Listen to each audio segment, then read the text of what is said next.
नरेंद्र मोदी को सरदार पटेल एक जयंती अवसर पर 31 अक्टूबर हूँ राष्ट्रव्यापी मेरा युवा भारत प्लेटफॉर्मक शुभारंभ करी जाल। प्रधानमंत्री आत्मनिर्भर भारत को साकार करना के लिए त्यारोक मौसम में स्थानीय उत्पाद खरीदने आह्वान करो। मेरी माटी मेरा देश अभियान तहत प्रदेशक विभिन्न गांव और शहरों माट लिबेर अमृत कलश यात्रा पहल दल आज दिल्ली पुजो और चंपावत व पिथौरागढ़ जिला युवाओं के लिए बनबसा में 1 नवंबर बटिक अग्निवीर भर्ती रैली आयोजित करी जाए। नमस्कार, समाचार दगड़ मैं निर्मला जोशी और आप समाचार विस्तार। प्रधानमंत्री नरेंद्र मोदी को कि अमृत कलश यात्रा यौम हेणिक 31 तारीख को दिल्ली में कर्तव्य पथ पर संपन्न हुई। आकाशवाणी बटिक मन की बात कार्यक्रम में आज श्री मोदी को कि यो यात्रा लीजी देशा क्वाण क्वाण बटिक इकट्ठ करी हुई माठ आप दिल्ली पुजणो। प्रधानमंत्री को कि आजादी अमृत महोत्सव 31 अक्टूबर हूँ संपन्न होल। श्री मोदी को कि यह अवसर पर रन फॉर यूनिटी यानी एकता दौड़ों आयोजन करण और यह ठुल संख्या में शामिल होने की अपील करी। प्रधानमंत्री को कि यह अवसर पर मेरा युवा भारत नामक राष्ट्रव्यापी संगठन एक नींव धरी जाने। प्रधानमंत्री देशवासियों हूँ त्यारों मौजूदा मौसम में स्थानीय उत्पादों की प्राथमिकता दीबेर आत्मनिर्भर भारत और स्वयं पुर करने की अपील करी। जब आप भारत में बने भारतीयों द्वारा बनाए गए उत्पादों से अपनी दिवाली रोशन करेंगे, अपने परिवार की हर छोटी मोटी आवश्यकता लोकल से पूरी करेंगे, तो दिवाली की जगमगाहट ज्यादा बढ़ेगी ही बढ़ेगी। लेकिन उन कारीगरों की जिंदगी में एक नई दिवाली आएगी। भारत को आत्मनिर्भर बनाइए, मेक इन इंडिया ही चुनते जाइए। प्रधानमंत्री को कि वोकल फॉर लोकल की भावना सिर्फ त्यारो खरीदारी तक सीमित नहीं।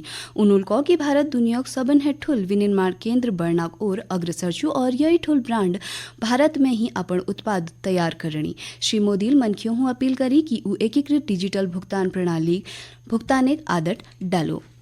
यह बीच प्रधानमंत्री नरेंद्र मोदी मन एक बात कार्यक्रम को देश भर में सुनी गो। मुख्यमंत्री पुष्कर सिंह धामील देहरादून पटेल नगर में मन एक बात कार्यक्रम 106वां संस्करण सुनो। कार्यक्रम बाद मुख्यमंत्री को कि प्रधानमंत्री मन एक बात कार्यक्रम सबको अपन कार्य क्षेत्र में आगे बढ़ने प्रेरणा दियो। श्री धामील को कि प्रधानमंत्री 9 साल कार्यकाल में देशल हर क्षेत्र में प्रगति करी। मेरी माटी मेरा देश अभियान तहत उत्तराखंड देशाक वीर सपूतों को नमन करणो। आज अलमोड़ और उधम सिंह नगर जिलों माट को अमृत कलशाक माध्यमल नई दिल्ली के लिए रवाना करी गो। अलमोड़ में नेहरू युवा केंद्र जिला युवा अधिकारी दिवाकर भाटी के नेतृत्व में 22 युवा स्वयंसेवकों दल उत्तराखंड परिवहन निगम एक बस बटेक दिल्ली हूँ रवाना हो। आकाशवाणी हूँ बातचीत में श्री भाटील को कि अमृत वाटिका निर्माणक लीजी जिला 11 विकास खंडों सभे न्याय पंचायतों माट दिल्ली पुजाई जानो। मेरी माटी मेरे देश के अंतर्गत जिले से 11 उपखंड में सभी के कलश अपना कलश लेके नई दिल्ली जा रही है, जहां पे 30 और 31 को बहुत एक भव्य कार्यक्रम है और कार्यक्रम का समापन है। इसमें माननीय प्रधानमंत्री शिरकत करेंगे। गौरतलब छू कि प्रधानमंत्री नरेंद्र मोदी आगामी 31 अक्टूबर हूँ नई दिल्ली कर्तव्य पथ पर मेरी माटी मेरा देश अभियानक समापन कार्यक्रम को संबोधित कराल। यह कार्यक्रम मेरी माटी मेरा देश अभियान एक अमृत कलश यात्रा समापनक प्रतीक हॉल, जमे 766 जिलों 7000 ब्लॉकों बटेक अमृत कलश यात्री शामिल हुआ। यह कार्यक्रम आजादी अमृत महोत्सवक समापनक प्रतीक हॉल। यह बीच मेरी माटी मेरा देश अभियान तहत उत्तराखंड विभिन्न गांव और शहरों माट के लिबेर अमृत कलश यात्रा पहल दल आज दिल्ली पुजो। यह अवसर पर केंद्र और राज्य सरकार प्रतिनिधियों अमृत कलश यात्रा में शामिल मनखियों को दिल्ली पुजन पर उन्हें उत्तराखंडी संस्कृति में भव्य स्वागत करो। गौरतलब छू कि अमृत कलश यात्रा में देवभूमि सुदूरवर्ती अंचलों 95 विकास खंडों और 101 नगर निकायों बटेक 192 और नेहरू युवा केंद्र बटेक 166 स्वयंसेवक उत्तराखंड प्रतिनिधित्व कराल। यह कलश यात्रा अमर शहीदों त्याग और बलिदान को याद उद्देश्य संपूर्ण देश भर में मेरी माटी मेरा देश महाअभियानक अंतर्गत चलाई जाने। कुमाऊं मंडलक चंपावत और पिथौरागढ़ जिला युवाओं के लिए आगामी 1-6 नवंबर तक बनबसा में अग्निवीर भर्ती रैली आयोजन करी जाल। सेना भर्ती रैली सब तैयारी पूरी कर रही। यह जानकारी देते हुए पिथौरागढ़ भर्ती केंद्र निदेशक कर्नल मेलगे राहुल एनल बता कि भर्ती रैली में प्रतिदिन 1000-1500 अभ्यर्थी दौड़ में भाग लिया। बनबसा में आयोजित यह भर्ती रैली में Agniveer GD, Agniveer technical, Agniveer clerk, एसकेटी और अग्निवीर ट्रेडमैन अखलीजी कुल 4355 युवा भाग लेनी। जिलाधिकारी नवनीत पांडेल बता कि अभ्यर्थियों के लिए यातायात, आवास, भोजन और अन्य सभी मूलभूत सुविधाओं की व्यवस्था करी जा रही है। टिहरी जिला बौराड़ी स्थित गांधी खेल मैदान में 3 दिवसीय खेलकूद प्रतियोगिता आज बटिक शुरू है गई। यह प्रतियोगिता में वन विभाग लगभग 500 बटिक अधिक खिलाड़ी प्रतिभाग करनी। यह अवसर पर प्रमुख वन संरक्षक अनूप मलिकल को कि खेलों बटिक शरीर और मन स्वस्थ रू। वहीं वन संरक्षक धर्म सिंह मीणाल को कि खिलाड़ियों को बेहतर अवसर उपलब्ध करुणा के लिए हर साल अलग अलग केंद्रों पर खेल प्रतियोगिता आयोजित करी जाल। हर साल अब जो प्रत्येक व्रत है उसमें ऐसे इवेंट ऑर्गेनाइज किए जाएंगे जिससे जो वन विभाग के कर्मचारी हैं, खिलाड़ी हैं, उनको प्रोत्साहन मिले और नेशनल और अंतर्राष्ट्रीय स्तर पर उनको ख्याति प्राप्त हो। जो वन विभाग के कर्मचारी हैं वो हर साल पैरालंपिक्स में गोल्ड मेडल ला रहे हैं, तो उसी की तर्ज पर उत्तराखंड वन विभाग के कर्मचारियों को हम प्रोत्साहित करने के लिए हम लोगों ने आयोजन किया है स्पोर्ट्स मीट का।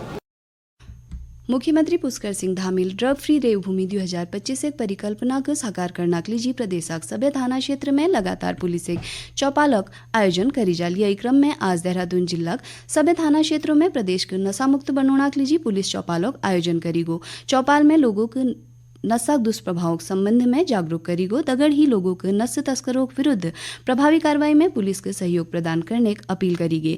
वहीं बागेश्वर में नशा एक अभिशाप और समाधानिक संभावना विषय पर भाषण प्रतियोगिता आयोजित करी गई। प्रतियोगिता में 11 स्कूलों 21 छात्रों अपन विचार धरी। नारी शक्ति वंदन अधिनियम अंतर्गत लोकसभा और राज्य विधानसभाओं में सैनियों के लिए 33% सीटों पर आरक्षणों प्रावधान चू। प्रदेश में भाजपा महिला मोर्चा यह अधिनियम के लिए बेर सैनियों को जागरूक करने जेल सैनी ज्यादा बटिक ज्यादा संख्या में यह लाभ ले सको। यह तहत हल्द्वानी में नारी शक्ति वंदन अधिनियमक महिला सम्मेलन आयोजित करी गो। यह कार्यक्रम में भाजपा महिला कार्यकर्तियों अधिनियमक बार में सैनियों को विस्तारल जानकारी दे दगड़ ही महिलाओं को उत्थान के लिए चलाई जाने वाली विभिन्न योजनाओं के बारे में ले बता। भाजपा महिला मोर्चा नैनीताल जिला अध्यक्ष अलका जीनाल बता कि नारी शक्ति वंदन अधिनियम अमल राजनीति में सैनियों को आगे बढ़ना अवसर मिलाल। रुद्रप्रयाग जिला महादेव मोहल्ला पांडव चौक में आगामी 4 दिसंबर बटिक पांडव नृत्य शुरू होल। अनुष्ठानक सफल आयोजन के समिति पदाधिकारियों को जिम्मेदारी सौंपी जा रहे। आज पांडव नृत्य और शिव शक्ति समिति अध्यक्ष प्रकाश भारती की अध्यक्षता में हुई बैठक में पंचांग गणना आधार पर पांडव नृत्य आयोजन की तिथि घोषित करी गई। पंचांग गणना अनुसार आगामी 4 दिसंबर बटिक 24 दिसंबर तक पांडव नृत्य आयोजन करी जाल। केंद्र सरकार घरेलू स्तर पर प्याज एक न्यून उपलब्धता बढ़ाई धरना के लिए यह एक न्यूनतम निर्यात मूल्य $800 प्रति टन यानी 67 रुपये प्रति किलो अधिसूचित कर हेलो। यह निर्यात मूल्य यह वर्ष आज बटिक 31 दिसंबर तक प्रभावी रोल। सरकार अतिरिक्त रूपल 2 लाख टन प्याज बफर स्टॉक के लिए खरीदने की घोषणा कर रहे। यह बेर पहली 5 लाख टन प्याज खरीदी गोची। और अब संक्षिप्त समाचार। कोटद्वार और नई दिल्ली आनंद विहार टर्मिनल के बीच नई रेल सेवा शुरू है गई। मुख्यमंत्री पुष्कर सिंह धामील कोटद्वार बटिक नई दिल्ली लीजी शुरू करी हुई और रेल सेवा के लिए प्रधानमंत्री नरेंद्र मोदी और रेल मंत्री अश्विन वैष्णव का आभार व्यक्त करो। आईसीसी क्रिकेट विश्व कप में भारत और इंग्लैंड के बीच लखनऊ में मैच जारी छू। नैनीताल निवासी कीर्ति गोसाइल गोवा में चलनी राष्ट्रीय खेलों पेचक सिलॉट प्रतिस्पर्धा में कांस्य पदक जीतो। खेल मंत्री रेखा आर्याल कांस्य पदक जीतने पर कीर्ति गोसाई को शुभकामना दी। और अंत में मुख्य समाचार एक बार फिर। प्रधानमंत्री नरेंद्र मोदी को सरदार पटेल जयंती के अवसर पर 31 अक्टूबर हूँ राष्ट्रव्यापी मेरा युवा भारत प्लेटफॉर्म का शुभारंभ करी जाल। प्रधानमंत्री आत्मनिर्भर भारत को साकार करने के लिए त्यारों मौसम में स्थानीय उत्पाद खरीदने का आह्वान करो। मेरी माटी मेरा देश अभियान के तहत प्रदेश के विभिन्न गांव और शहरों को माटली बेर अमृत कलश यात्रा पैल दल आज दिल्ली पूजा और चंपावत और पिथौरागढ़ जिलों के युवाओं के लिए बनबसा में 1 नवंबर बटे अग्निवीर भर्ती रैली आयोजित करी जाए। यह दगड़ ही प्रादेशिक समाचारों के बुलेटिन समाप्त हो।